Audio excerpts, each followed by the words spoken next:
Durant ces 2 heures, notre objectif va être de vous présenter les résultats de l'année dernière, les résultats de l'étude Vaxicol, d'insister un petit peu sur le rapport de l'ANSM parce que je pense que c'est vous qui êtes au premier contact avec les parents et donc ça vous permettra de leur donner des informations valides.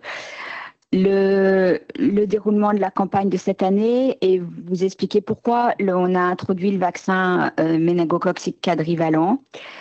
Camille Dessay vous présentera ensuite son étude et elle a fait une étude dans certains collèges, donc avec certaines d'entre vous. Le rôle de l'infirmier de l'éducation nationale, soit Marina, soit Elisabeth, soit Sabrina, les indicateurs de suivi, et puis on vous présentera les supports de communication qui ont un petit peu évolué. Alors, sur les résultats de la campagne passée, 2024-2025, on a plus d'établissements que l'année dernière qui ont participé, puisqu'on a bien sûr tous les établissements publics, mais cette année, on a 63 collèges privés sous contrat, alors que l'année dernière, on en avait une vingtaine. On a eu 6 EREA, ce qui représente plus de 87% des collèges de la région. On a reçu pratiquement... C'est bizarre.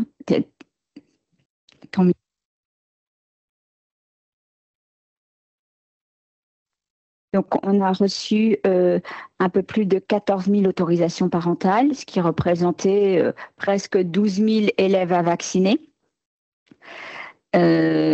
Et vous savez comme l'année dernière, on a fait les 2 calculs sur le total, les élèves vaccinés sur le total des élèves scolarisés en 5e et puis sur le total des élèves scolarisés dans les collèges participants, ce qui est plus juste. Et donc, on est à peu près à 17% des élèves de 5e. On a toujours plus de garçons, donc c'est intéressant parce qu'on rattrape bien cette couverture vaccinale chez les garçons qui était inférieure.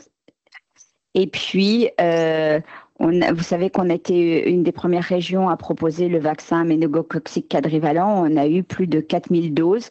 Donc, on a vraiment bien débuté.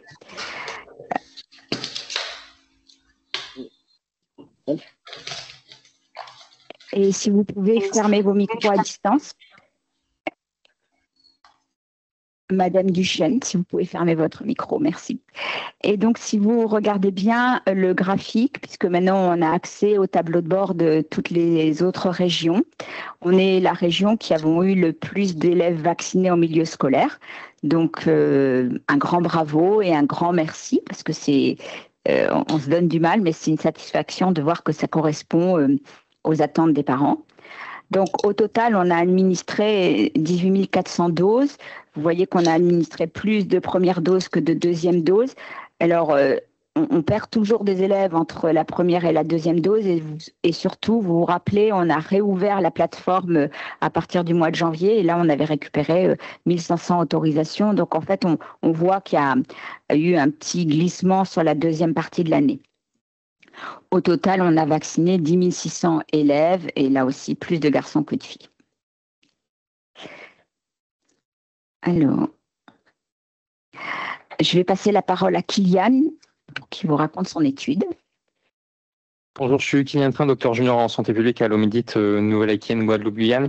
Donc là, c'est le résultat d'une analyse qu'on a réalisée récemment, une analyse de corrélation entre l'IPS, l'indice de position sociale, qui représente la situation sociale des élèves à partir de l'emploi déclaré des parents.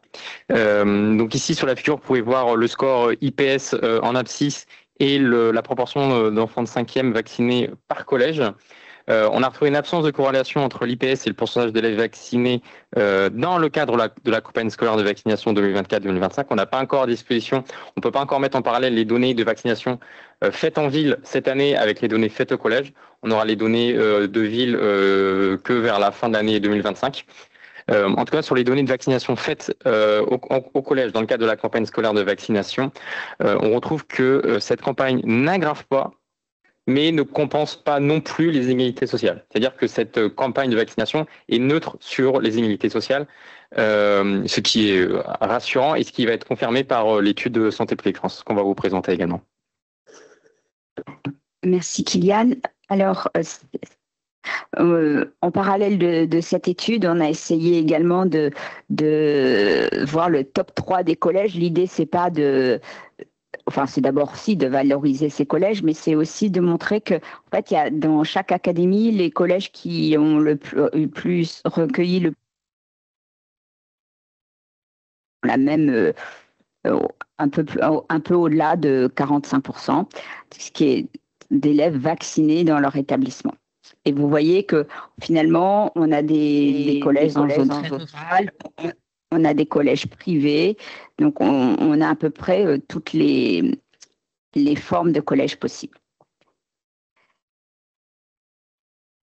Alors, sur ces deux cartes, on vous les a mis en parallèle pour comparer l'année 2023-2024 et 2024-2025. Vous voyez, on a toujours les deux chiffres. C'est le chiffre le moins élevé, c'est sur le total des élèves scolarisés en 5e, et le deuxième, c'est sur le total des élèves scolarisés dans un collège qui organise la vaccination.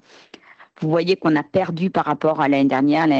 La première année, on avait 20% des élèves qui avaient été vaccinés. Cette année, lors de la précédente année scolaire, on en a eu uniquement 17%. On n'a pas toutes les raisons.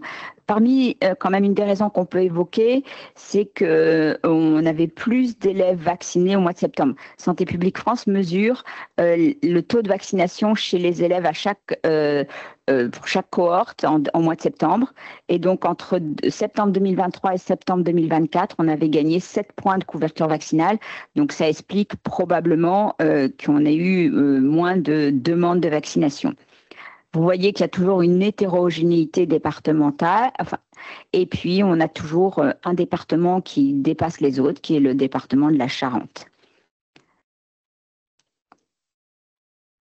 Alors, Kylian vous en a parlé, et vous êtes certainement au courant de cette enquête vaxicole qui s'est déroulée au collège au mois de février-mars 2024. Qui avait pour objectif d'explorer les comportements et les opinions des parents lors de la première année de cette campagne. Santé publique France n'a pas pu être présente aujourd'hui, donc ils m'ont demandé de présenter leur étude et je veux vraiment la partager avec vous parce qu'elle est très intéressante, il me semble, sur la perception de cette campagne. Donc déjà, 89% des parents ont trouvé les informations complètes, rassurantes, faciles à comprendre. Donc il y a un niveau très élevé de satisfaction des parents quant aux éléments d'information. 54% des parents ont demandé l'avis de leur médecin traitant avant de faire vacciner leur enfant au collège. Et donc, mais ça, on le savait, le médecin traitant a un rôle très important dans l'accompagnement des familles, et ça, c'est bien.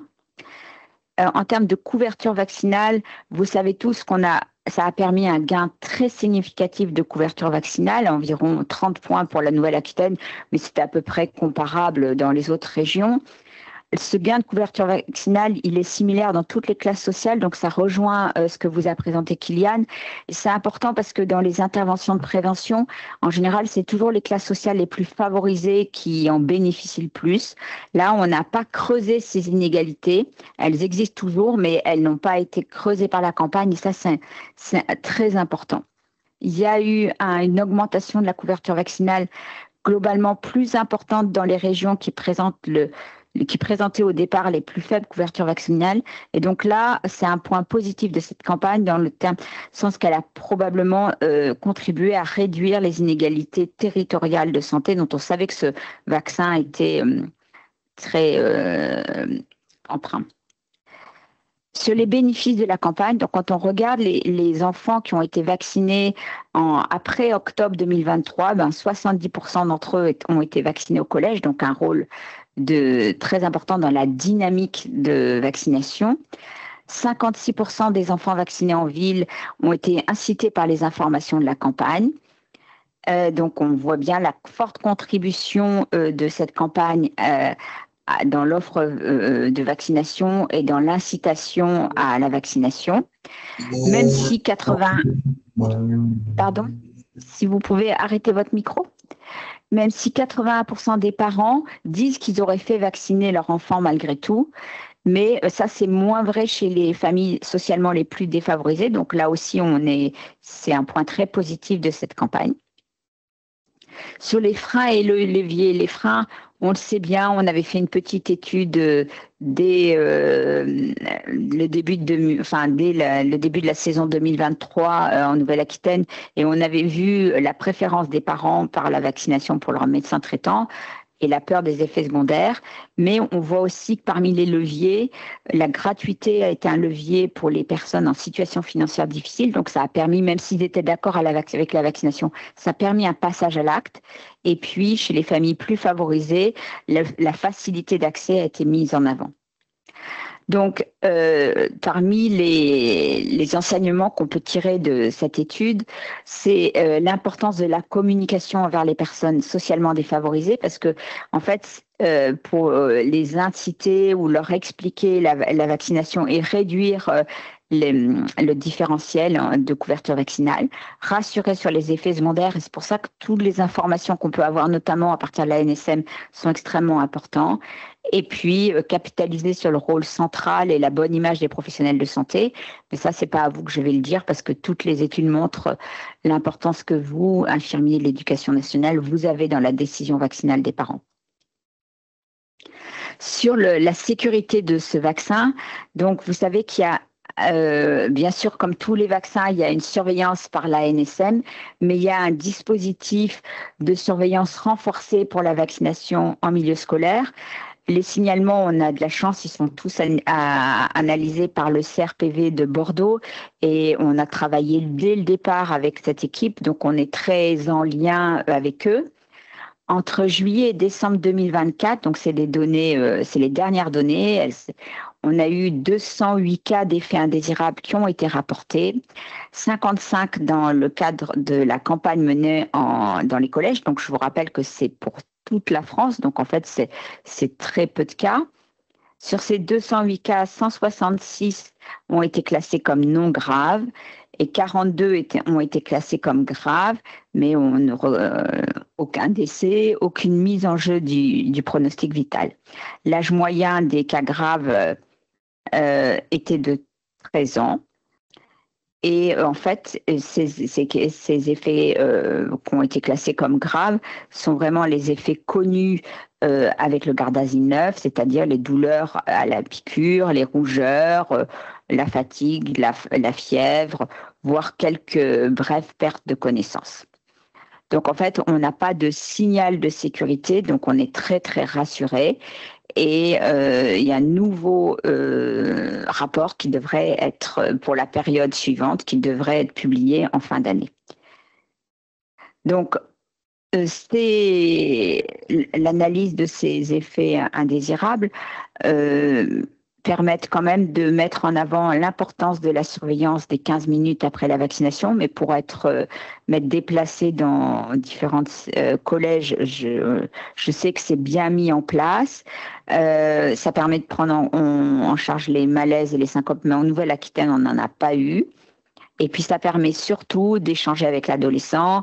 L'Omedit, vous savez, a fait un certain nombre d'outils qui peuvent être utilisés pour favoriser cet échange et puis faire passer le temps. Et puis, ça permet d'accompagner le jeune qui n'est pas toujours très confortable après une vaccination. Et puis, bien sûr, il y a des très rares cas de réaction anaphylactique. Malheureusement, on n'en a pas eu, mais ça nécessite un traitement médical d'urgence et qui sont tout à fait disponibles. Chaque centre de vaccination vient faire sa séance avec un kit d'urgence et avec un protocole, et donc vous pouvez être tout à fait rassuré sur la prise en charge de ces effets qui pourraient être graves. Sur la campagne 2025-2026, donc vous savez qu'on a reçu une nouvelle instruction interministérielle de juillet 2025 qui précise les modalités de cette nouvelle campagne nationale de vaccination contre les papillomavirus, mais aussi contre les infections invasives à méningocoque. Donc, on se rapproche vraiment si vous regardez le nouveau calendrier vaccinal, il y a vraiment un souhait de s'adresser à chaque population avec les recommandations vaccinales des nourrissons, des seniors, des femmes enceintes et des adolescents. Et vraiment, la vaccination HPV et méningo-quadrivalente, c'est vraiment la vaccination de l'adolescent. Là, la population cible, c'est les enfants de 11-14 ans qui sont scolarisés en 5e et en 4e dans les établissements de l'éducation nationale. Alors, on a eu quelques demandes, je ne vous le cache pas, de l'enseignement agricole, mais ils ne rentrent pas dans le cadre de cette instruction. Donc, parmi les formulaires d'autorisation, on a 2 formulaires. Un formulaire unique pour HPV et méningo, et puis un formulaire pour le rattrapage. L'instruction précise qu'il est possible de faire du rattrapage. En Nouvelle-Aquitaine, vraiment après échange avec vos infirmières conseillères techniques, on a choisi de ne pas le proposer. Ça pourra être une position qui pourra évoluer, mais on voudrait vraiment voir comment ça fonctionne avec ce nouveau protocole vaccinal. Et il y a un seul département qui échappe à cette règle, c'est la Charente, parce qu'ils ont une pratique une antériorité importante dans la pratique. Vous savez qu'on recueille les autorisations majoritairement via la plateforme SIADEM. Cette année, à part une seule région, toutes les régions adhèrent au même prestataire. C'est vraiment pratique parce que ça permet de faire des études. C'est ce qui nous a permis de vous montrer qu'on était la première région. Enfin, c'est très pratique d'avoir tous le même outil de travail. Ce qui est aussi très sécurisant, c'est qu'à partir du moment où les parents vont déposer leur autorisation, ça crée en même temps les dossiers médicaux. Ils peuvent cette année déposer soit des photocopies, soit même des photographies du carnet de vaccination de l'enfant. Et donc, ça permet d'intégrer directement dans le dossier médical les antécédents vaccinaux, puisqu'il y a un outil de lecture, un outil d'IA qui permet de lire les carnets de vaccination. Et donc, et bien sûr, il y a la possibilité pour les familles qui sont en difficulté avec le numérique d'avoir une autorisation papier avec un accompagnement par le personnel du collège. Et vous avez sur le site de l'ARS des documents qui sont traduits dans les langues qui sont indiquées à la suite. Et je crois qu'il y a aussi il y a quelques autres langues. En tout cas, ils sont tous disponibles sur le site de l'ARS et c'est des traductions qui sont valides.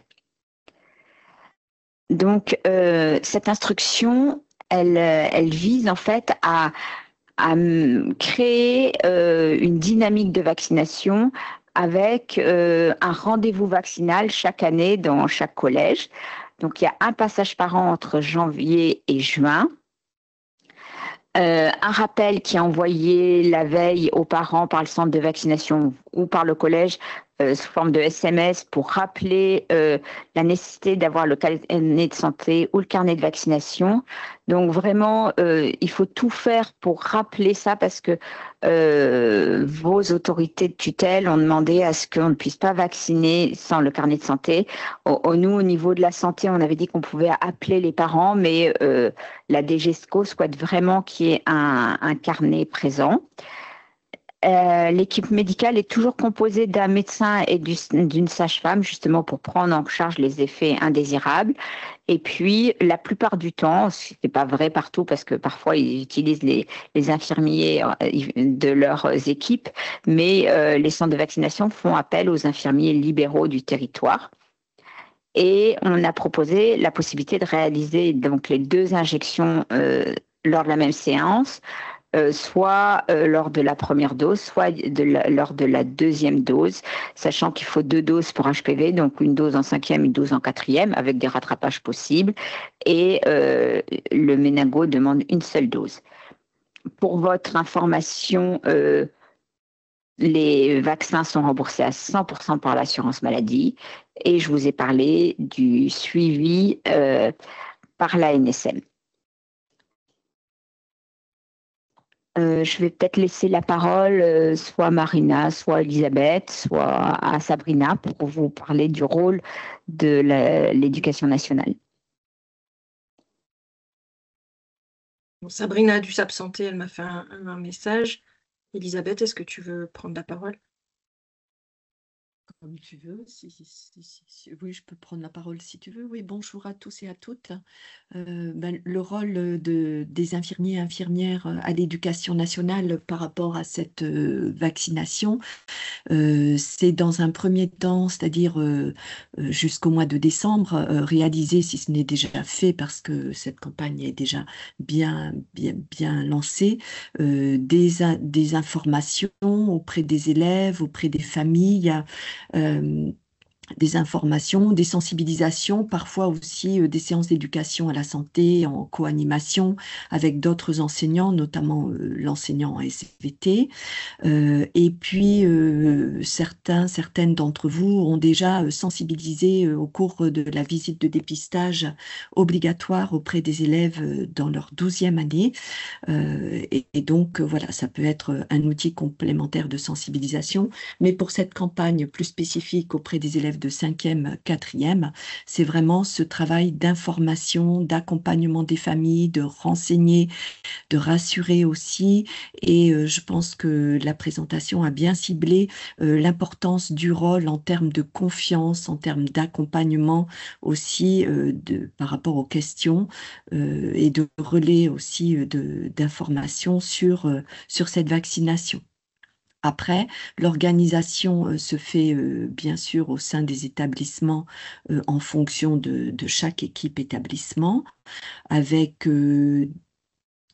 à la marge, parce qu'on privilégie quand même une inscription en format numérique, des formats papier possibles pour les familles plus éloignées du numérique, et auquel cas les 2 autorisations sont bien à transmettre sous pli cacheté au centre de vaccination. Et il y a des outils, bien sûr, de l'ARS qui vous seront présentés après pour pouvoir vous accompagner dans cette démarche. Voilà.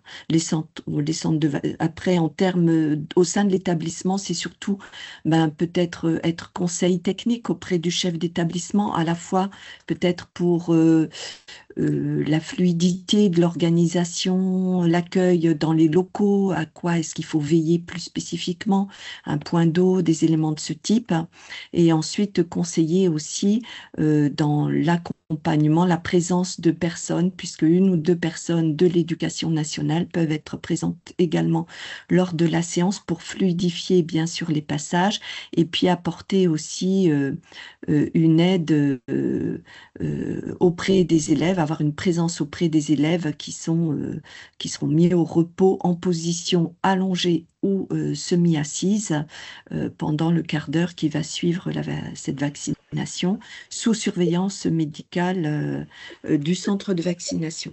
Je ne sais pas si tu veux compléter d'autres choses, Marina.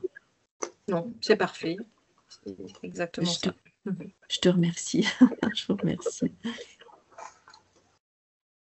Marina, tu avais fait une slide spécifique pour mais je pense que ça, on a tout dit, oui. Oui, voilà, c'est l'accompagnement des familles, l'information des familles et des élèves. Les infirmiers contribuent à identifier les familles éloignées du numérique ou réticentes à la vaccination et facilitent l'accès à la campagne. Voilà.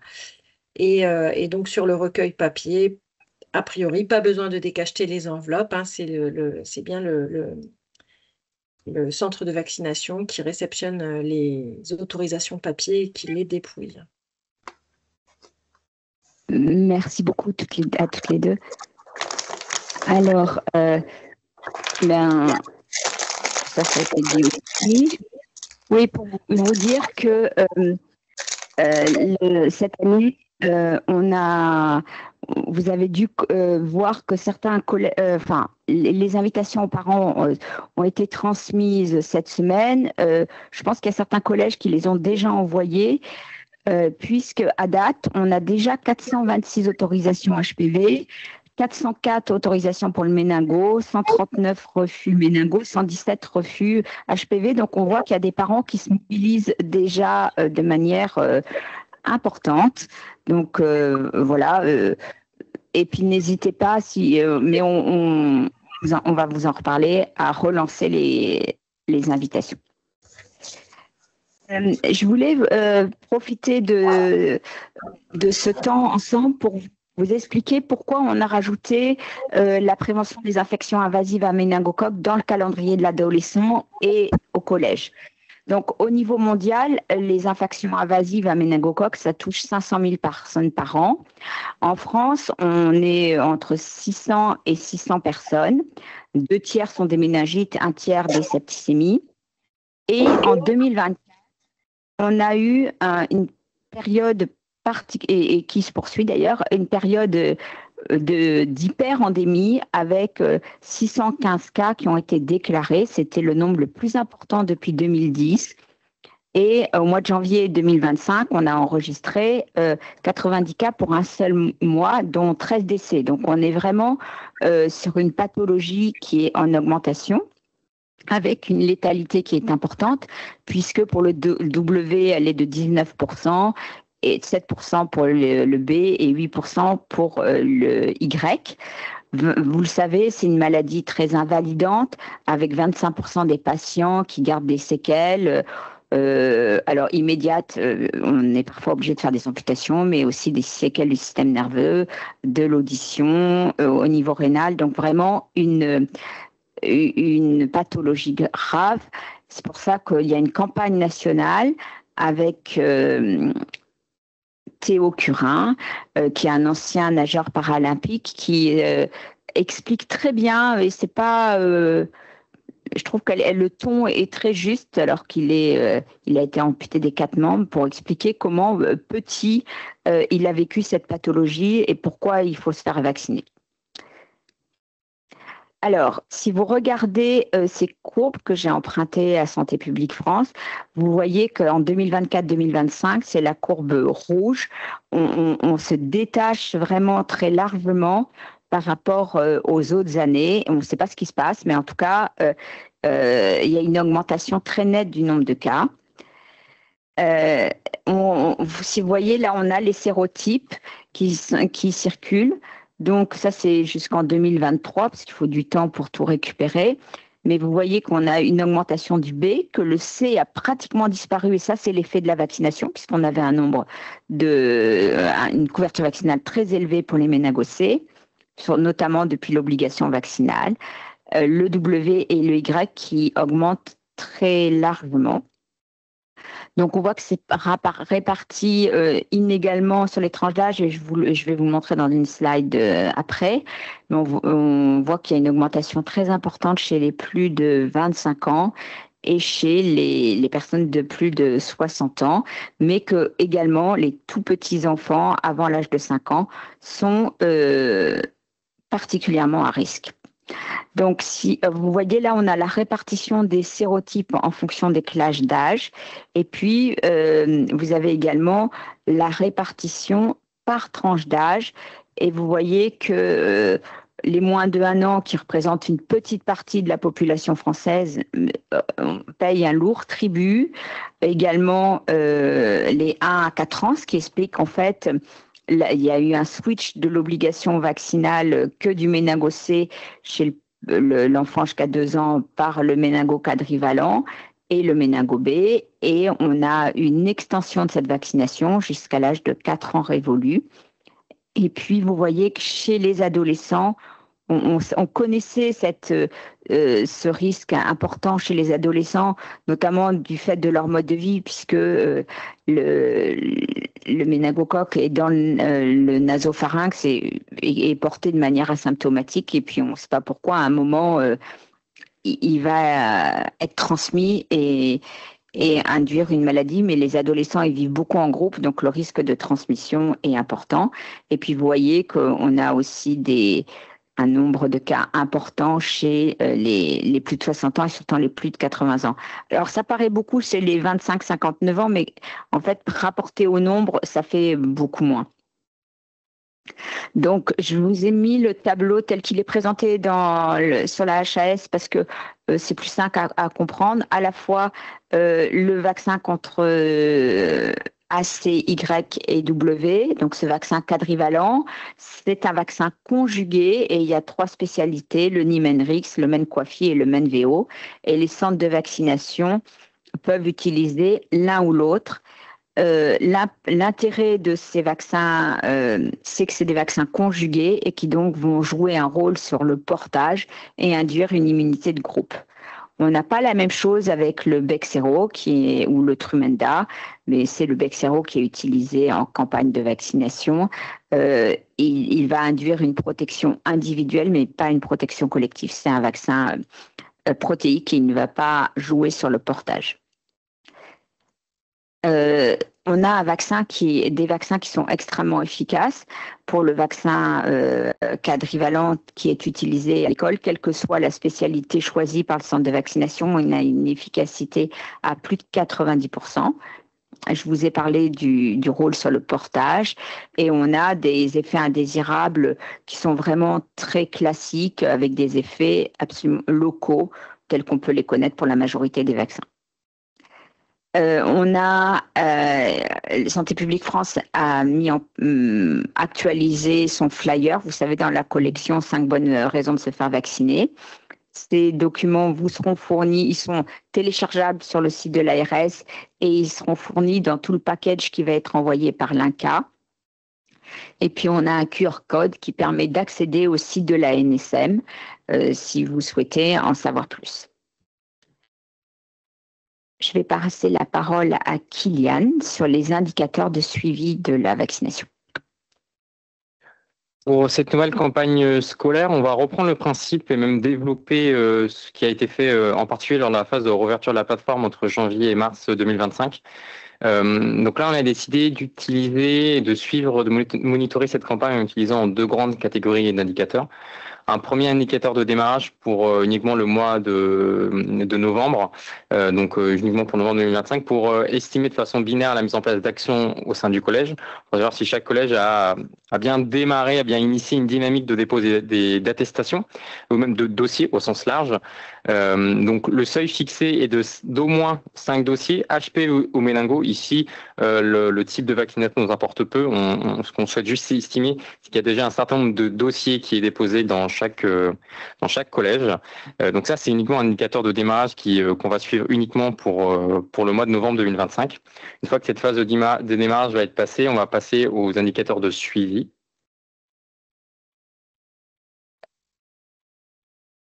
On va suivre 3 indicateurs. Donc, parmi ces indicateurs, il y a un indicateur tricolore HPV. Donc, on a déjà utilisé lors de la phase de réouverture de réouverture de la plateforme entre janvier et mars 2025. Donc, un indicateur tricolore où en fait, on va catégoriser les collèges en collèges avec plus de 25% d'élèves avec un accord pour la vaccination HPV. Moins de 25% d'élèves avec un accord avec HPV pour vaccination HPV, mais avec un pourcentage supérieur à 2024-2025. Et dans la dernière catégorie, les collèges où moins de 25% des élèves ont un accord à la vaccination pour HPV et que ce pourcentage est également inférieur ou égal à l'année scolaire précédente 2024-2025. Donc ça, cet indicateur est le même qui a été utilisé cette année lors de la phase de réouverture. On aura un deuxième indicateur, on aura un autre indicateur, celui-ci bicolore, qui va suivre le dépôt des attestations pour la vaccination contre les méningocoques. Donc là, on va reprendre ce seuil de 25%, on va catégoriser les collèges selon s'ils ont 25% ou plus d'élèves avec un accord à la vaccination méningocoque ou, dans le cas contraire, moins de 25%. On va ensuite combiner ces 2 indicateurs dans un nouvel indicateur composite, un indicateur quadricolore qui est représenté ici. Ce sera plus visuel, je pense, avec le schéma. Donc, un indicateur composite qui va croiser les résultats de vaccination HPV et méningocoque pour chaque établissement. En fait, chaque établissement va être coloré en vert, jaune, orange et rouge. Donc, ça va nous permettre de suivre les dynamiques au niveau de la région, des académies, des départements, et donc les dynamiques de chaque établissement de dépôt des attestations à la fois pour HPV et méningocoque. Donc ça, c'est les indicateurs qu'on va suivre à partir de décembre. Comment on va le suivre? Grâce à un dashboard, donc là, une capture d'écran d'un dashboard fictif qu'on a préparé pour cette réunion. On va avoir à notre disposition les données par établissement. Et à partir de ces données, on va pouvoir fournir des résultats agrégés. Donc, soit on va à la fois représenter les données des différents indicateurs sur une carte interactive, afin de suivre les différentes dynamiques territoriales. Et également, je suis de façon beaucoup plus graphique. Donc là, ici, c'est l'indicateur HPV qui a été tricolore, qui a été suivi lors de la phase de réouverture. Donc à gauche, la carte interactive qui a été réalisée.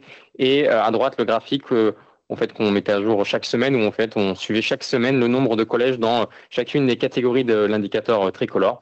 Donc on voit que les collèges, on est passé de 306 collèges en rouge à cibler à 245, et à l'inverse, on est passé de 156 collèges qui ont atteint l'objectif de 25%, de 156 à la réouverture à 206 à la fin de la réouverture de la plateforme en mars. Ces indicateurs, on les avait transférés toutes les semaines aux différentes académies, ce qui a permis de vous sensibiliser. On ne vous les a pas transférés à vous, mais ça a permis de sensibiliser les collèges qui étaient en retard. Voilà. Alors, sur le calendrier, je vous en ai parlé, on a envoyé le modèle d'invitation à destination des parents dès le début de la semaine. On a eu une réunion avec vos chefs d'établissement à 9h. Maintenant, on est avec vous. À partir de la rentrée des vacances de la Toussaint, il va y avoir une communication nationale par l'INCa autour du cancer, de cette vaccination et du vaccin quadrivalent avec le document de Santé publique France. Donc, il y aura une communication nationale radio, mais chaque établissement va recevoir un kit avec les documents à imprimer. Et puis, c'est la période où vous pouvez proposer des séances d'information des parents ou de sensibilisation. Et je vous rappelle que vous pouvez faire appel au centre de vaccination pour qu'ils vous soutiennent. Et puis, on est en train d'adapter les diaporamas qu'on avait fait les années précédentes et que vous pourrez télécharger si vous souhaitez animer pour pas avoir à refaire les diapositives. Ça prend du temps et on va les faire pour vous.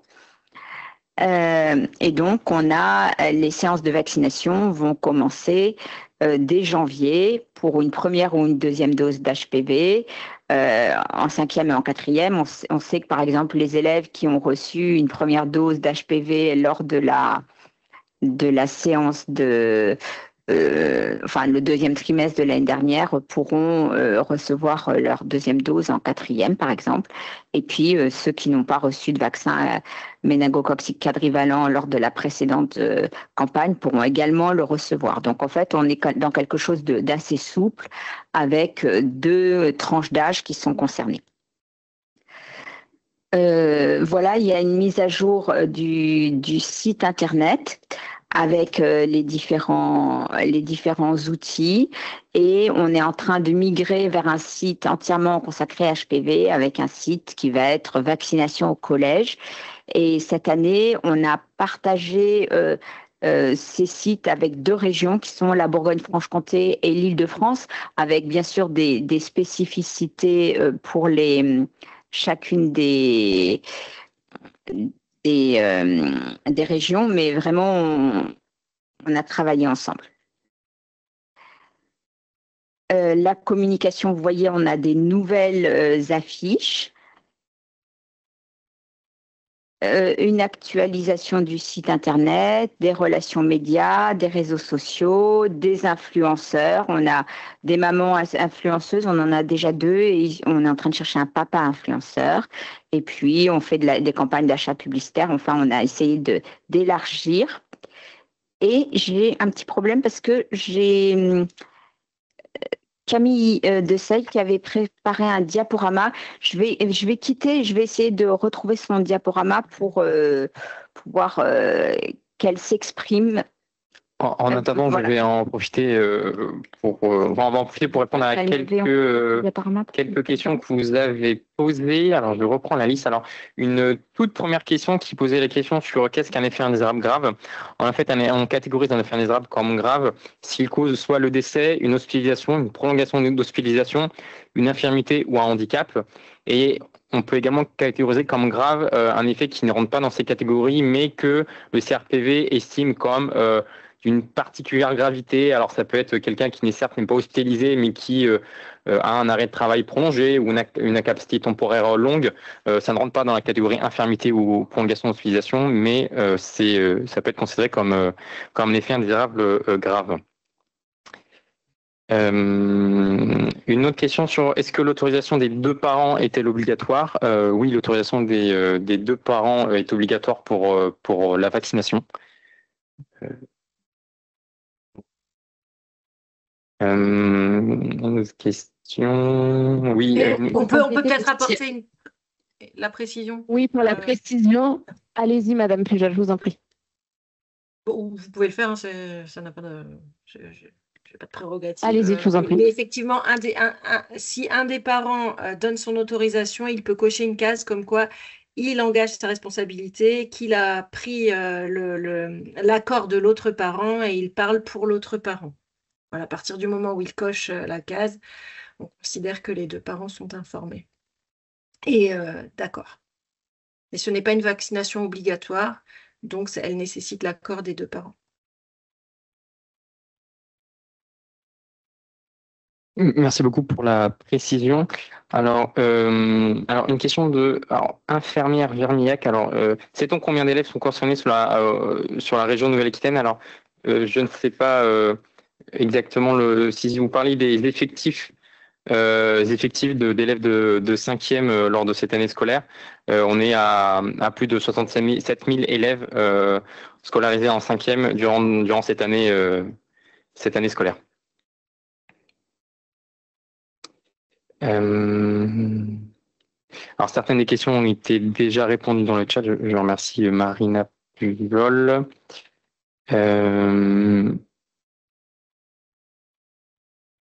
Alors, une question d'Annabelle Delarbre. Pourrait-on avoir accès au listing des parents qui ne se sont pas connectés en direct? Alors, pour le moment, c'est des données qu'on n'avons pas à notre disposition. Les invitations n'ont pas encore été lancées par l'Eclora, et si j'ai bien compris, cela se fera dans la journée.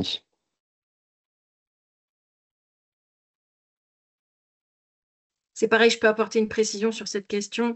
Bien sûr, pour avoir le listing des parents qui ont déposé une autorisation sur la plateforme, je pense que seul c'est le centre de vaccination qui a cette information. Je ne suis pas sûre qu'il puisse communiquer nommément en fait sur les autorisations reçues. Donc par contre, grâce au tableau de suivi que vous a présenté Kéliane tout à l'heure, en fait, nous on relance les établissements où on voit qu'il n'y a pas suffisamment d'autorisation réceptionnée, mais c'est de manière générale. En fait, on va signaler à un établissement qu'il n'a pas suffisamment d'autorisation, mais vous n'aurez pas le nom forcément des gens qui ont ou non déposé cette autorisation. Merci beaucoup de la précision.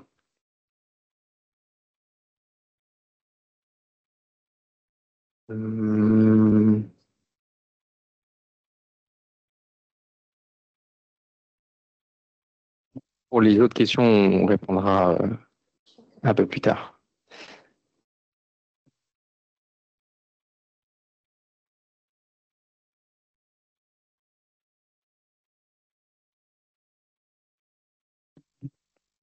Camille, est-ce que tu es présente?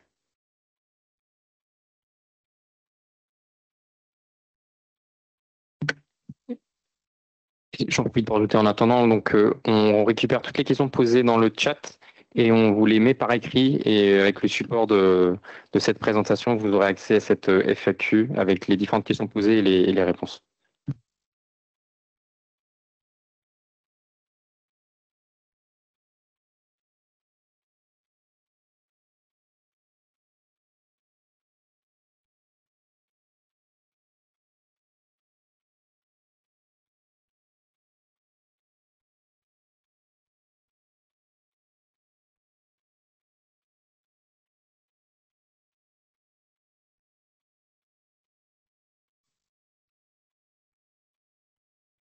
Je ne sais pas si Camille a commencé à parler. Si c'est le cas, nous ne l'entendons pas. Non, pas encore. On essaye de la faire rentrer dans la réunion. Un petit problème avec Camille et en fait, elle voulait vraiment vous partager son étude et vous remercier en plus de tout le travail que vous avez fait avec elle. Donc, je vous prie de nous excuser, mais elle va vite arriver.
Ça a l'air très compliqué, donc je vais vous faire passer ces 2 slides de présentation.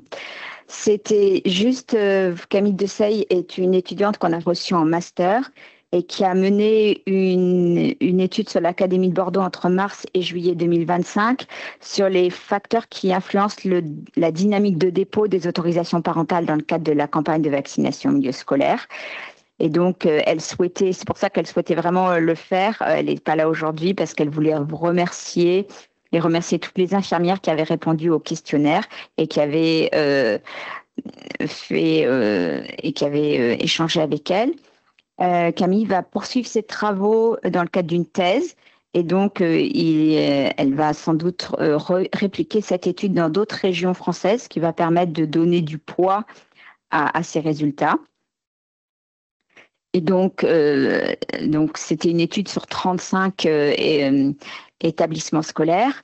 Les résultats ont montré que les infirmières de l'éducation nationale, c'était les acteurs clés de la réussite de la campagne, qu'elles étaient majoritairement désignées comme référentes principales de la campagne, que ça représentait une charge de travail supplémentaire, parce qu'il n'y avait pas toujours le soutien des équipes des collèges. Qu'il y avait une inégalité d'accès et qu'il y avait, vous le savez tous, qu'il y avait des collèges sans infirmiers, que les canaux de transmission des formulaires, à la fois du lien et des formulaires papier, étaient hétérogènes sur le territoire, mais on le sait bien, et que les petits établissements, et je pense que on a eu un échange très intéressant ce matin, un témoignage d'un principal d'un collège rural dans la Vienne, qui a vraiment expliqué tout ce qu'il met en place dans la relation parent-élève, et je pense que c'est ce qui est ressorti de l'étude de Camille. Ce qu'on sait, c'est une préférence pour la médecine de ville, les inquiétudes des parents liées à la sécurité vaccinale, l'influence religieuse et culturelle, et puis qu'il y a des pratiques facilitatrices qui est le suivi individualisé, le relance ciblé, l'information anticipée en classe de 6e ou l'intégration dans la pédagogie via les cours de SVT. Donc en fait, ça ne nous a pas appris grand-chose, mais ça nous a conforté dans ces bonnes pratiques. Et je pense que la thèse qu'elle est en train d'initier, la thèse de science qu'elle est en train d'initier, va être riche d'enseignements, puisque son titre de départ, peut-être que ça va évoluer avec le temps, c'est est-ce que l'école, au sens large du concept, peut être un acteur de santé publique? Et vous allez tous me répondre que oui, parce qu'on en est tous convaincus. Donc voilà, je pense que cette thèse va être très intéressante à suivre. Voilà, je suis à votre disposition pour répondre à toutes vos questions. Merci pour vos nombreuses questions dans le chat. Une question de Basse Bayon. Peut-on encore cette année utiliser les formats papier? plus sous-entendu pour les attestations à la vaccination. Mais oui, bien sûr, il faut utiliser, vous l'avez bien entendu, il faut utiliser les formats papier quand c'est facilitateur pour permettre la vaccination pour des parents qui sont éloignés du numérique. En revanche, le mode principal, c'est quand même le dépôt sur la plateforme. Donc, c'est un mode dégradé pour les parents qui sont en difficulté, mais ça ne doit pas devenir un mode généralisé. Il y a une autre question qui fait écho. Seront-ils envoyés par les parents au centre de vaccination ou bien c'est le collège qui les récupère? Non, c'est le collège qui les récupère et donc c'est pour ça que je vous dis que ça doit être un mode dégradé parce que sinon, vous allez avoir beaucoup de travail.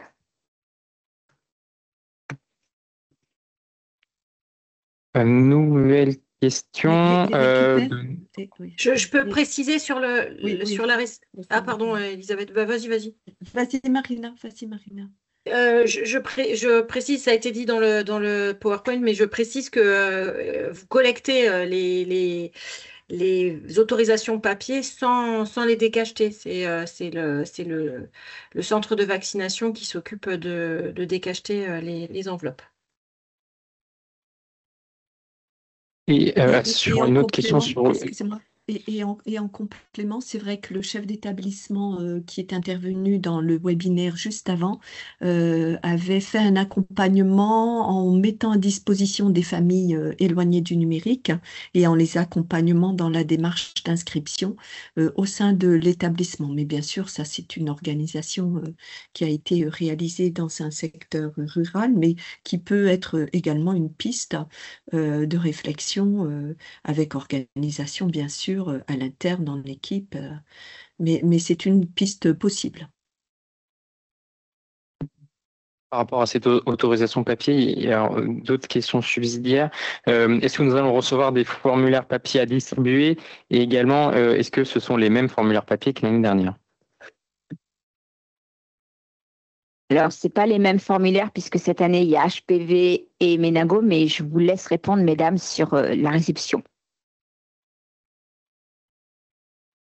Eh bien, ils sont téléchargeables sur le site de la plateforme. Je ne crois pas me tromper, j'ai un petit doute en le disant, mais je crois que c'est sur la plateforme de dépôt des autorisations. Vous pouvez télécharger les formulaires papier.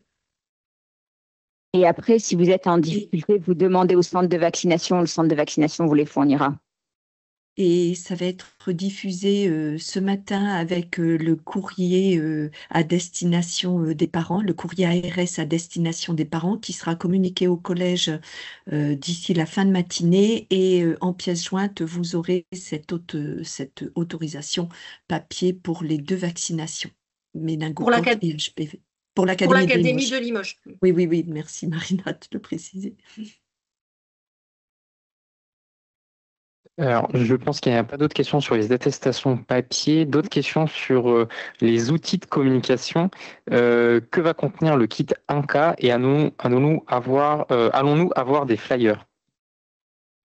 C'est toujours la même chose, c'est qu'en fait, il y a un choix qui a été fait au niveau national d'avoir une dématérialisation des documents.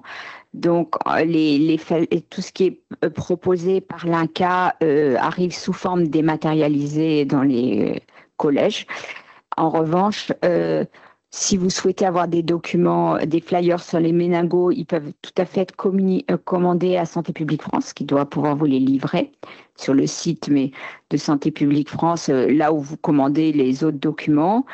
Et nous aussi, on a des documents qui sont téléchargeables sur le site de l'ARS et surtout le site vaccination.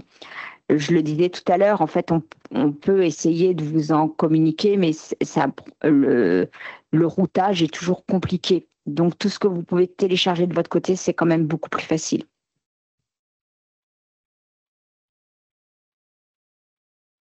Je crois qu'il n'y a pas d'autres questions sur les outils de communication. D'autres questions sur la place de la vaccination chez les élèves de 4e.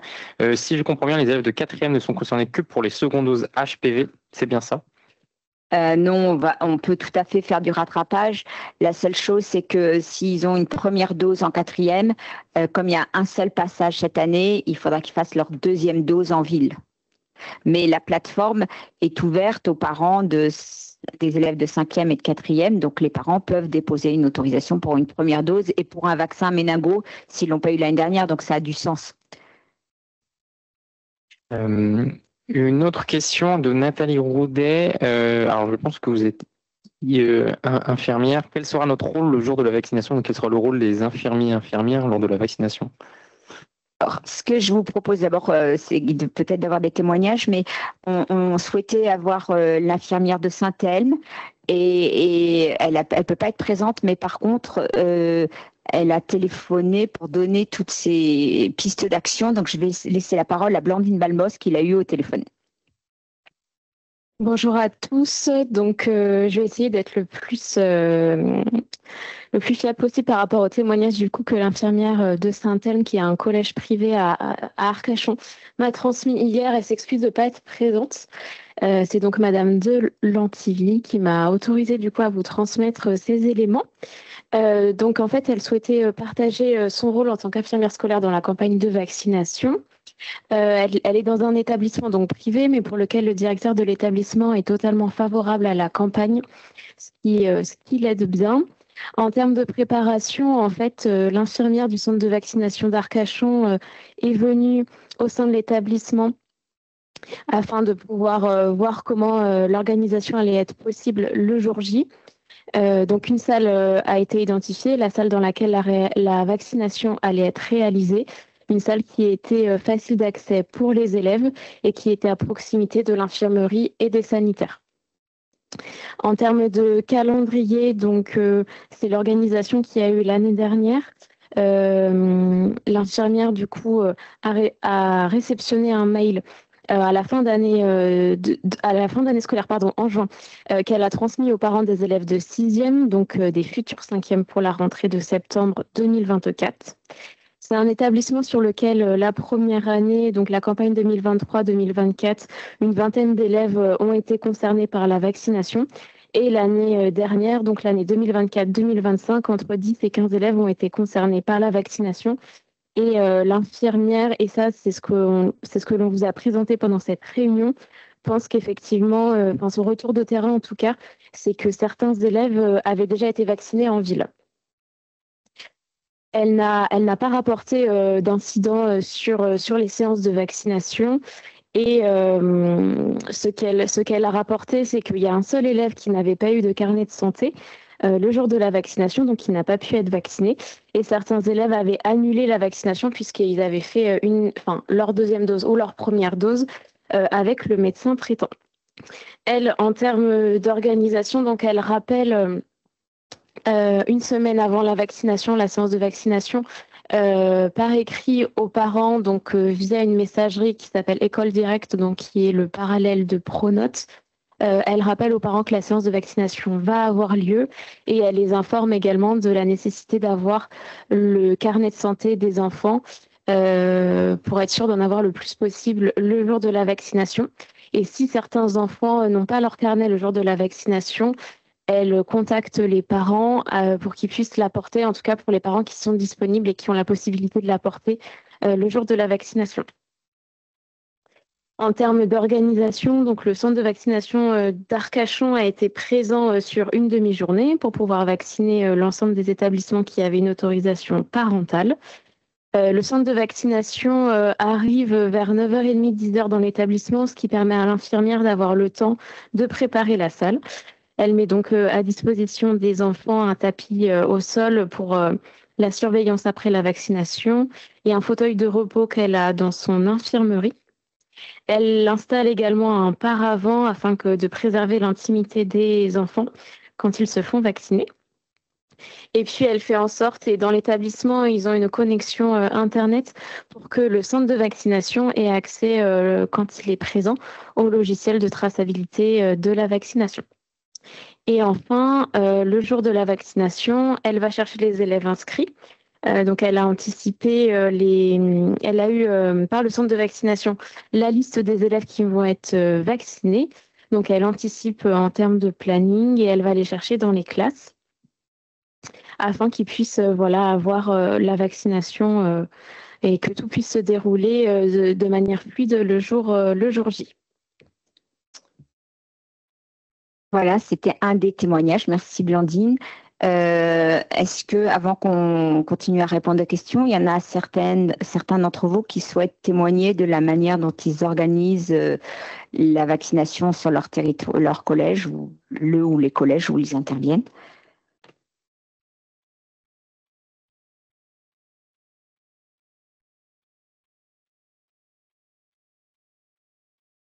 En attendant que de susciter des vocations pour partager, je vais répondre aux questions. Alors, d'autres questions. Alors, je vais remonter. Alors, une question d'Amélie Mauvais. Si je comprends bien, en cas d'absence du carnet de santé, nous ne téléphonerons pas aux parents. Alors, non, c'est c'est écrit dans la circulaire, dans l'instruction plutôt. En revanche, ce qui est possible désormais pour les parents qui ont inscrit leurs enfants par voie électronique, c'est de scanner le carnet de vaccination. Donc, en fait, à ce moment-là, donc ça aide bien. Donc, en fait, s'ils déposent leur autorisation là maintenant, ils peuvent scanner leurs documents vaccinaux. Alors, nous avons 2 mains levées. La première, c'est Natacha Valadas. Bonjour à tous, je ne sais pas si vous m'entendez. Ah, vous entendez très bien. Oui. Je vous remercie de me donner vite fait la parole. Je voulais juste, oui, effectivement, partager mon expérience d'organisation de campagne HPV au sein du collège Noël à Confolens. On est un petit collège, on a moins de 300 élèves, on est dans une grande ruralité. Pour nous, la dématérialisation, ça a été un échec cuisant parce que les familles n'ont pas adhéré effectivement à la plateforme informatique. Pourtant, j'avais proposé des créneaux où les parents pouvaient venir dans l'enceinte de l'établissement au CDI sur les ordinateurs de l'établissement et avec mon aide, à partir de 17h30 jusqu'à 19h30, pouvoir essayer d'effectivement faire ces inscriptions sur la plateforme. Nous n'avons reçu aucun parent.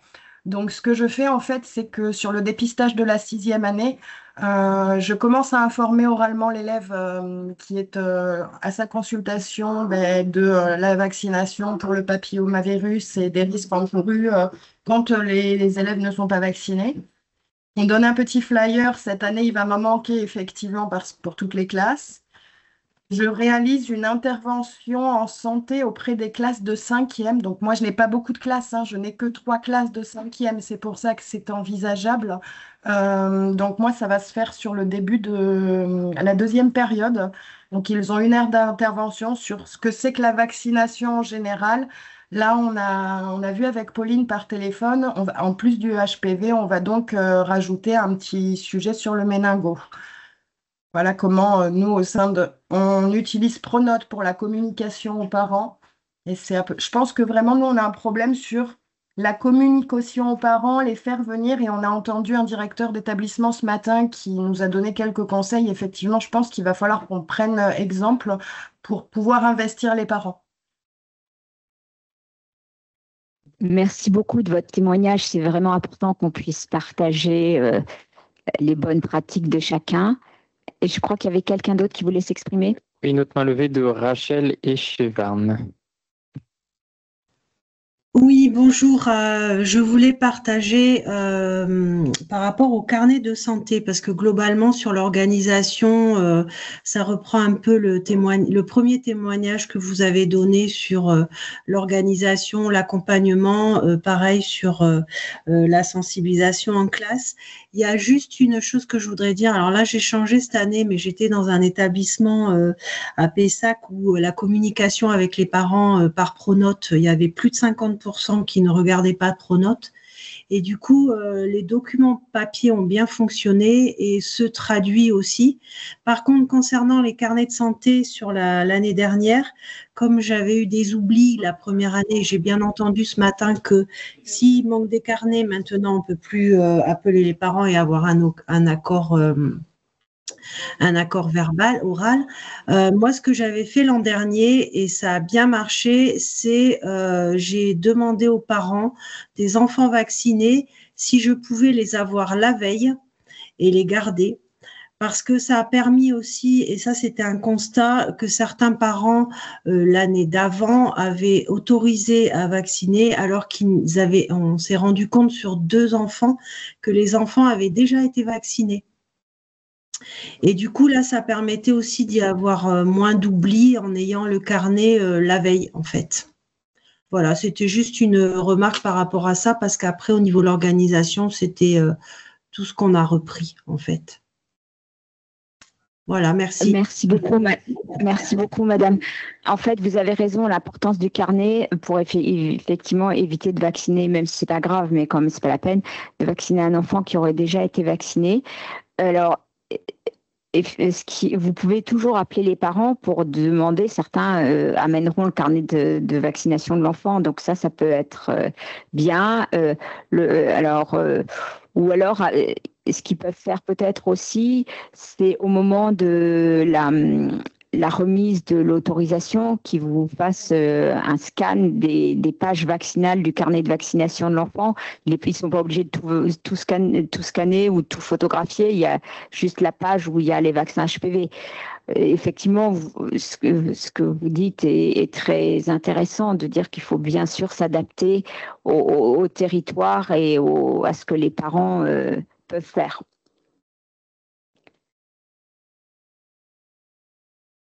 On va reprendre les questions qui ont été posées dans le chat. Une question de Camille Menet-Or. Une maman m'a envoyé un message pour me dire que sa fille est à jour de ses 2 vaccins, donc HPV et méningocoque. Faut-il demander un justificatif pour le noter dans nos bases de données? Alors ça, je ne peux pas répondre. Marina ou Elisabeth? Oui, c'est mon académie, du coup, je vais répondre. Alors, ce ne sont pas des vaccins obligatoires, donc il n'y a pas lieu de demander une attestation. Voilà. En fait, c'est un service qu'on offre aux familles.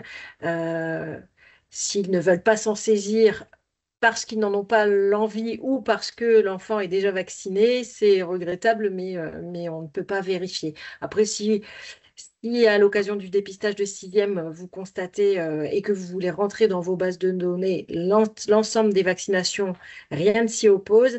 Mais là, sur des vaccinations non obligatoires, l'année après le dépistage, je ne vois pas vraiment l'intérêt de demander une vaccination. En fait, nous, on est là vraiment pour informer les parents, pour informer les élèves. J'en profite pour répondre à la question.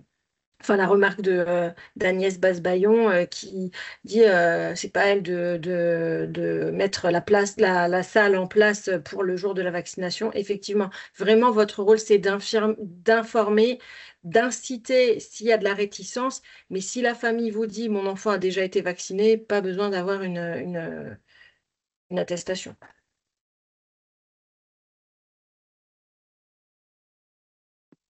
Une autre question de Nolwenn Le Gall. Quand la première injection a lieu en 4e, est-ce qu'on oriente pour la deuxième injection systématiquement vers le médecin traitant?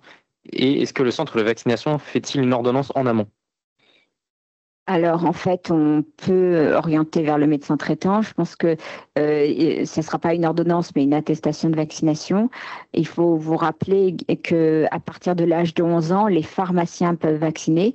Et c'est peut-être plus facile pour les parents d'amener leur enfant chez le pharmacien. Et dans ce cadre-là, il n'y a pas besoin d'ordonnance. Les pharmaciens, aujourd'hui, sont habilités à prescrire et à administrer les vaccins du calendrier vaccinal chez les enfants de plus de 11 ans. Je dis les pharmaciens, mais c'est vrai également pour les infirmiers qui se sont formés à la vaccination.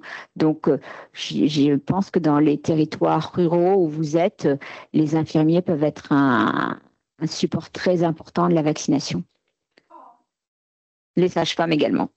Et est-ce que, du coup, Sylvie, je me permets, est-ce que en fait, le centre de vaccination produit une attestation de vaccination? Seulement. Le centre de vaccination redonne une attestation sur la vaccination qui a été faite, en plus de l'inscription dans le carnet de vaccination.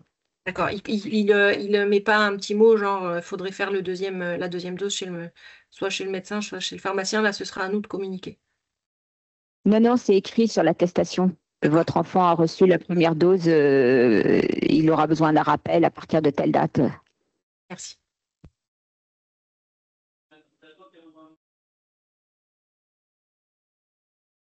Alors, nouvelle question. Alors, je crois qu'on l'a pas totalement répondu en intégralité plus tôt. Dans le cas d'une autorisation papier, une fois qu'on l'a récupérée, on la transmet comment, à qui et dans quel délai? Alors, vous la transmettez au centre de vaccination, bien sûr le plus rapidement possible, mais je pense que votre centre de vaccination, vous devez avoir travaillé en amont avec eux pour savoir est-ce que vous attendez d'avoir reçu toutes les autorisations et vous leur redonnez, est-ce qu'ils préfèrent l'avoir au fil de l'eau, est-ce qu'ils viennent le chercher. Ça, c'est vraiment des organisations locales à mettre en place avec la structure avec laquelle vous êtes apparié. Une nouvelle question sur les outils de communication. Peut-on envoyer le flyer via Pronote aux parents? Rien ne s'y oppose, au contraire. J'ai répondu. Pardon. Oui. J'ai répondu dans le chat, oui, et c'est même recommandé en fait, pour éviter d'imprimer des papiers.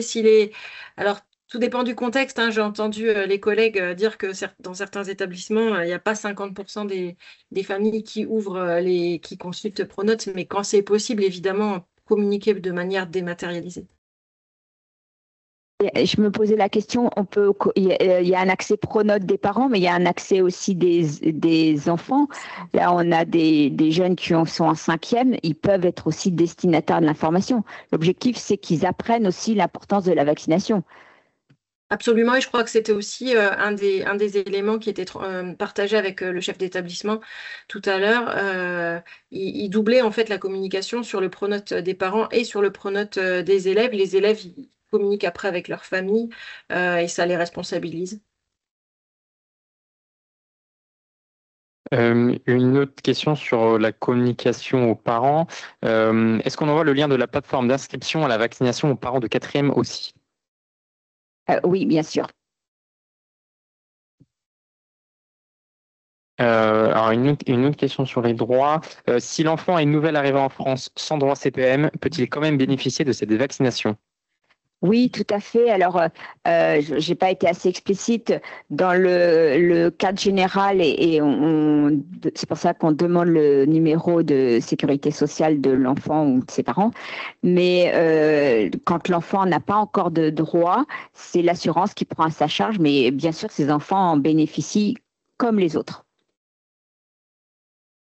Alors, on a une main levée, l'infirmière du collège Clermont de Pau. Si vous voulez intervenir, je crois que c'est vous qui avez posé cette question justement.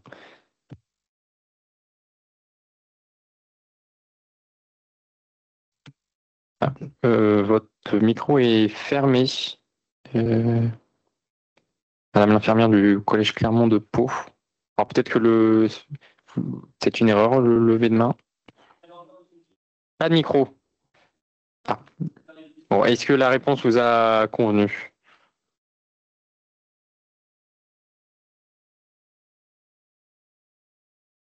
On va dire oui. Une autre question. La plateforme d'inscription sera ouverte. La plateforme d'inscription sera ouverte jusqu'à quelle date pour programmer au mieux nos actions de sensibilisation?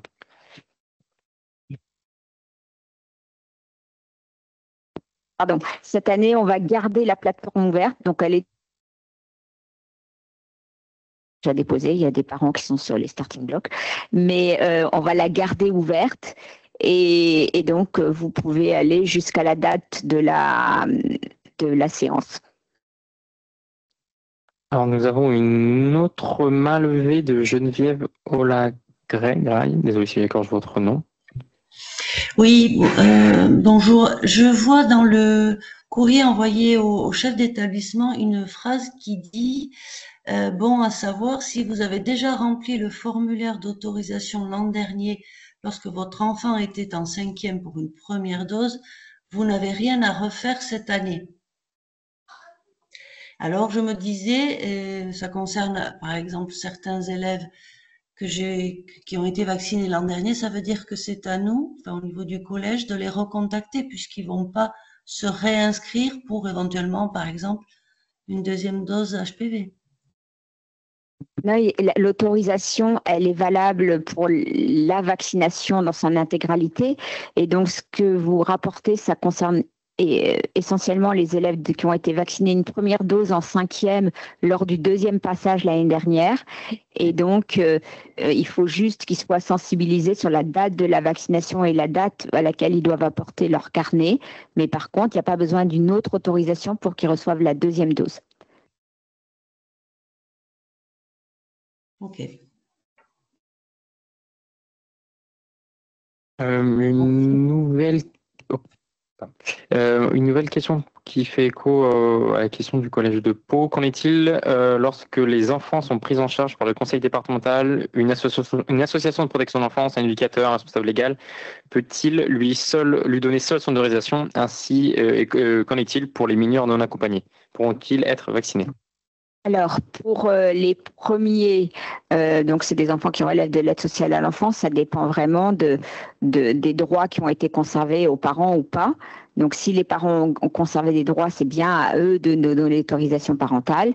Si c'est des enfants qui relèvent intégralement de l'aide sociale à l'enfance, c'est le président du conseil départemental qui donne l'autorisation.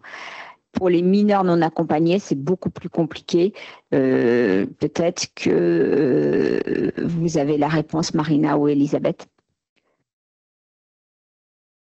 Alors moi, je ne l'ai pas, mais en fait, je pense que ça doit être sensiblement la même réponse. Tout dépend du statut au regard des droits ouverts ou non, parce que je pense qu'il y a quand même...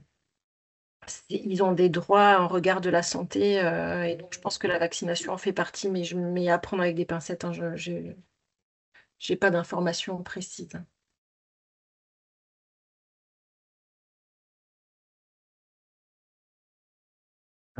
Plusieurs autres questions sur l'organisation. Bonjour, est-ce à la vie scolaire ou à la direction, ou est-ce vraiment à nous, infirmières scolaires, de réaliser le planning des élèves qui doivent être vaccinés en fonction de leur emploi du temps, et également d'aller les chercher en classe? Comment cela s'organise dans les autres établissements? Donc on a déjà répondu à cette question. On l'a redit au chef d'établissement ce matin en webinaire. C'est ce qui est écrit dans les supports qu'on va partager. Vous êtes là pour tout ce qui est communication, information aux familles, aux élèves, lever des freins si vous y arrivez par votre pédagogie.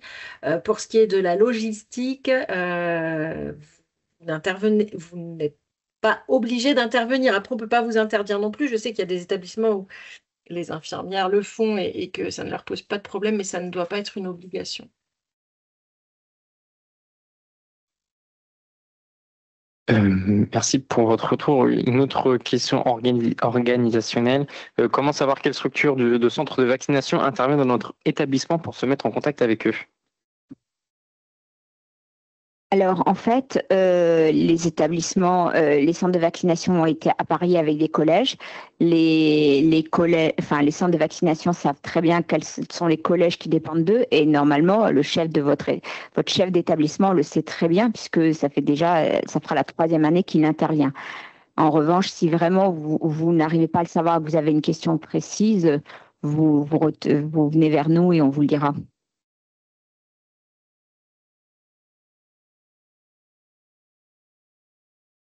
Les élèves alors une autre question, est-ce que les élèves de 4e qui ont déjà eu leurs deux injections HPV peuvent s'inscrire uniquement pour la vaccination méningo-tétravalent? Oui, bien sûr. Une autre question sur la vaccination méningo-tétravalent. Si l'enfant a déjà bénéficié de la vaccination contre les méningites C, comme le Nesvac, peut-il faire également la vaccination contre les méningites ACWY? Oui, j'ai pas dû le dire assez bien tout à l'heure. En fait, tous les adolescents doivent avoir une dose de vaccin quadrivalent, quels que soient leurs antécédents vaccinaux.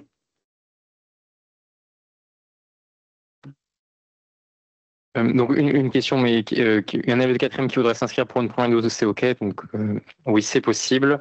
Je crois que c'est la dernière question. Je n'ai pas compris, les 4e ne doivent pas remplir à nouveau le formulaire pour accéder à la 2e dose. Ils ont eu leur première dose en 5e. Du coup, une simple communication sur la date de vaccination est suffisante. Oui.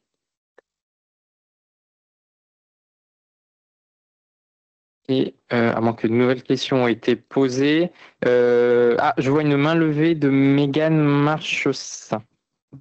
Vous avez la parole. Oui, vous m'entendez? Oui, on vous entend. Oui. Bonjour à tous. Je reviens juste sur la question que j'ai posée par rapport aux mineurs non accompagnés. Effectivement, c'est une problématique depuis que cette campagne a été lancée. J'ai posé la question lors de la réunion départementale. Je suis sur l'Académie d'Images et je suis infirmière. En fait, ces enfants, ils sont accompagnés par le conseil départemental, ils ont la CMU, donc ils sont vaccinés pour les vaccins obligatoires et la demande des associations et des éducateurs du conseil départemental, c'est qu'ils aient accès à cette campagne de vaccination. Donc j'ai bien compris que personne n'avait vraiment la réponse, mais du coup, à qui on doit s'adresser pour avoir une réponse? Parce que ça fait 2 ans que du coup, je me retrouve à leur dire que je vais me renseigner. Mais en fait, on a la réponse. C'est pas personne n'a la réponse. Ces enfants, ils peuvent être confiés à l'aide sociale à l'enfance et avec des parents dans le cadre d'une protection, mais leurs parents ont gardé les droits parentaux. Et donc, c'est aux parents de donner l'autorisation de la vaccination. Mais peut-être qu'ils l'ont donné parce que parfois, ils le donnent en début d'année pour les autorisations de soins, les autorisations de vaccination. Soit les parents ont été déchus de leurs droits parentaux et à ce moment-là, c'est le président du conseil départemental qui doit donner son autorisation, comme tous les soins des enfants dont il a la charge. Donc, bien sûr que la réponse existe.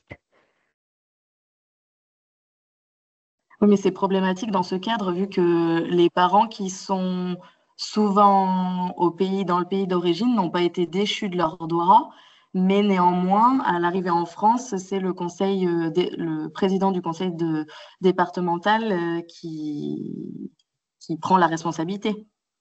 C'est ça qui pose problème. En fait, ça dépend s'il y a eu un jugement ou pas. Mais s'il y a eu un jugement, c'est écrit dans le cadre du jugement. Et après, effectivement, il y a un temps, qui est le temps de la justice, de savoir qui c'est qui est responsable de ces enfants. Mais ça, c'est ni vous ni moi qui allons pouvoir y répondre. Mais il faut qu'il y ait un jugement. D'accord, merci. Alors, une question, monsieur, madame Lagozère. Pour les collégiens n'ayant pas de carnet de santé, seulement une attestation de vaccination justifiant des obligations vaccinales, peuvent-ils bénéficier de cette campagne? Oui, bien sûr, il y a effectivement des enfants, parce qu'ils sont arrivés tardivement sur notre territoire, qui ont juste un carnet de vaccination. Le carnet de vaccination suffit. L'idée, c'est vraiment de vérifier qu'il n'a pas déjà reçu le vaccin. Alors, une autre question sur le vaccin contre la méningite B. Faut-il demander aux médecins traitants, j'imagine sous-entendu, est-ce que le centre de vaccination peut-il le faire?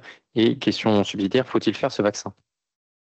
Alors, dans le cadre de la vaccination scolaire, il n'est pas prévu qu'on fasse ce vaccin méningo B, surtout qu'il demande 2 doses à 2 mois d'intervalle. Effectivement, vous avez vu dans les courbes que je vous ai présentées que le méningo B est très fréquent. Il peut tout à fait, et moi je vous conseille parce que c'est une maladie grave, mais être réalisé soit par le médecin traitant, soit par le pharmacien. Et là, on a aussi besoin de l'autorisation des parents. Une question qui vient d'arriver dans le chat. Doit-on proposer la vaccination méningocoque ACWY à tous les élèves de 4e ou est-ce uniquement pour ceux qui ont déjà eu la première dose d'HPV l'année dernière, sous-entendu en 5e? Non, c'est tous les élèves de 5e ou de 4e qui n'auront pas reçu cette injection peuvent bénéficier de cette injection en milieu scolaire. Et une dernière question. Pour les élèves demandant la 2e dose HPV, les parents ne complètent pas une 2e autorisation, sauf que l'information sur la vaccination méningo doit être aussi cette année leur être transmise. En fait, je ne comprends pas très bien la question. Le lien, il faut le transmettre aux parents de 5e et de 4e. Et donc, vous n'allez pas vous embêter à trier les enfants vaccinés ou pas vaccinés. C'est aux parents de savoir. Et s'ils veulent donner une autorisation, ils donnent leur autorisation. Dans le cas où il y a eu une autorisation l'année dernière pour une première dose d'HPV et que la 2e dose sera faite cette année, est-ce qu'il faut refaire une nouvelle autorisation méningo, oui, et s'il faut refaire pour la deuxième dose spécifiquement d'HPV. Non, il faut faire spécifiquement pour méningo.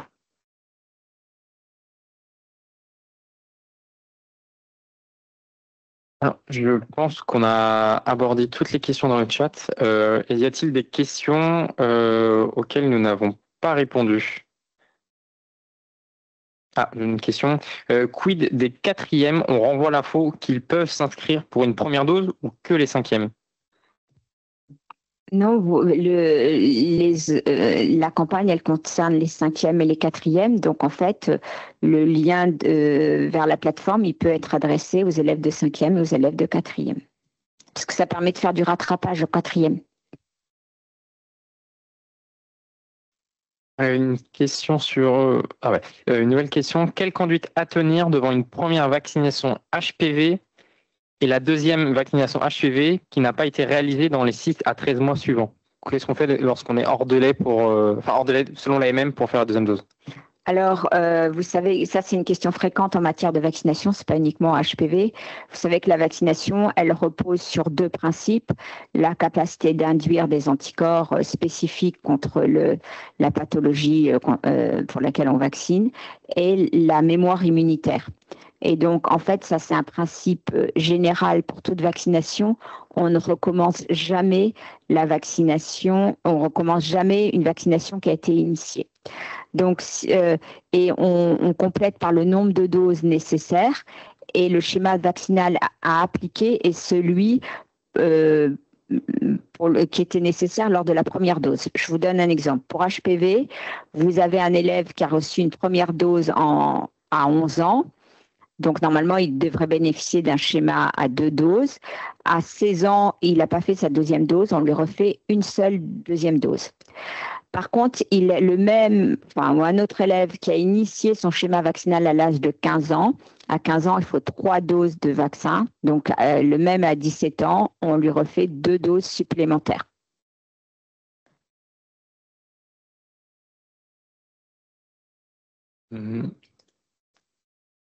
Je suis infirmière en... Oh, pardon. Marina? Non, allez-y. Après, j'ai des éléments sur les mineurs non accompagnés. Oui, une question. Alors, bien sûr, c'est pas moi, hein, je rapporte la question. Je suis infirmière en Haute-Vienne. Est-ce normal que nous n'ayons pas encore reçu les informations, flyers, liens plateforme à faire passer aux élèves et parents? J'ai cru comprendre que la plateforme était déjà ouverte depuis un moment.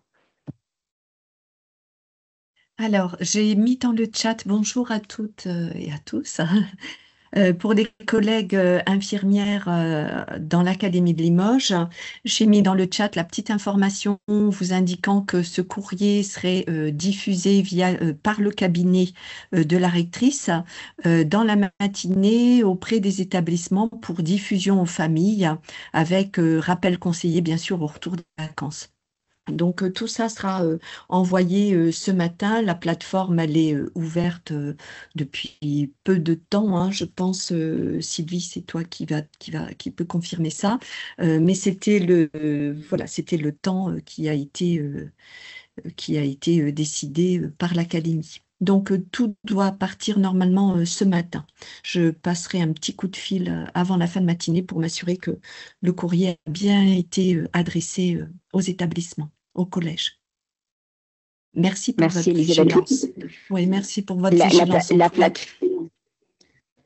La plateforme a été ouverte cette semaine, c'est pour ça qu'il y a déjà quelques inscriptions, mais on a largement de temps. Les vaccinations ne commenceront pas avant le mois de janvier.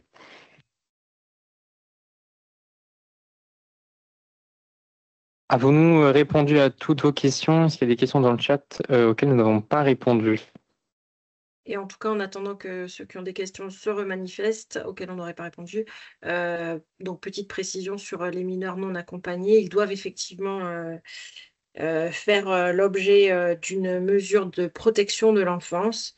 Donc, il y a 2 cas, soit ils ont déjà été évalués et orientés, et auquel cas vous pouvez vous rapprocher, je pense dans l'idéal de vos conseillers techniques départementaux qui peuvent solliciter la CRIP pour voir quel éducateur a cet élève en charge. la deuxième possibilité, c'est qu'ils ne soient pas encore pris en charge. Et dans ce cas-là, il faut solliciter l'aide sociale à l'enfance pour qu'il y ait une prise en charge par le conseil départemental. Voilà. Et dans ce cas-là, vous n'avez pas l'autorisation légale pour la vaccination. Mais s'il a déjà été orienté, en fait, c'est qu'il y a déjà un jugement qui a été rendu et donc il y a quelqu'un qui est responsable de sa vaccination, un éducateur.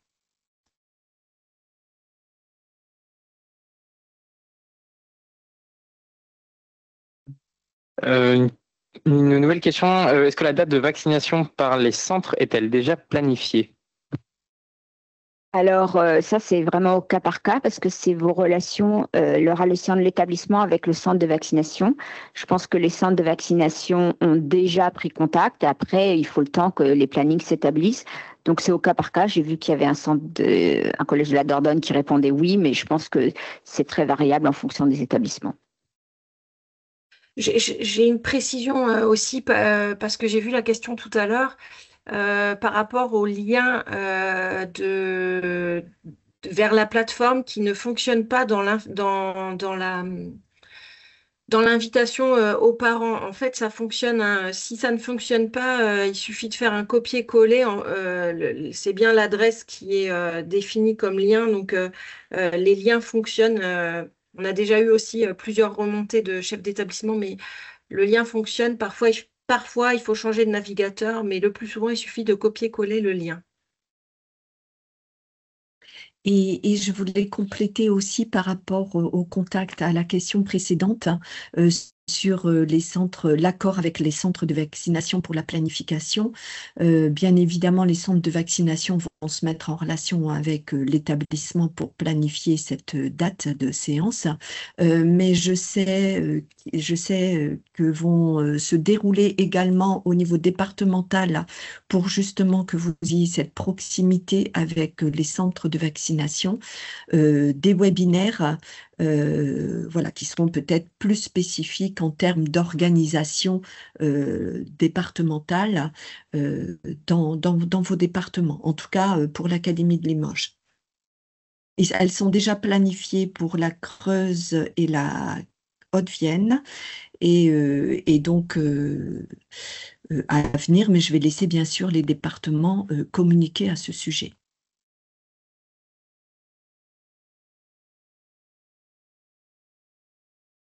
Et juste une remarque sur le lien, vous pouvez essayer aussi de faire un clic droit et faire ouvrir le lien hypertexte et ça peut marcher. En fait, il y a plein de manières de le faire marcher. Donc, on n'a plus de questions.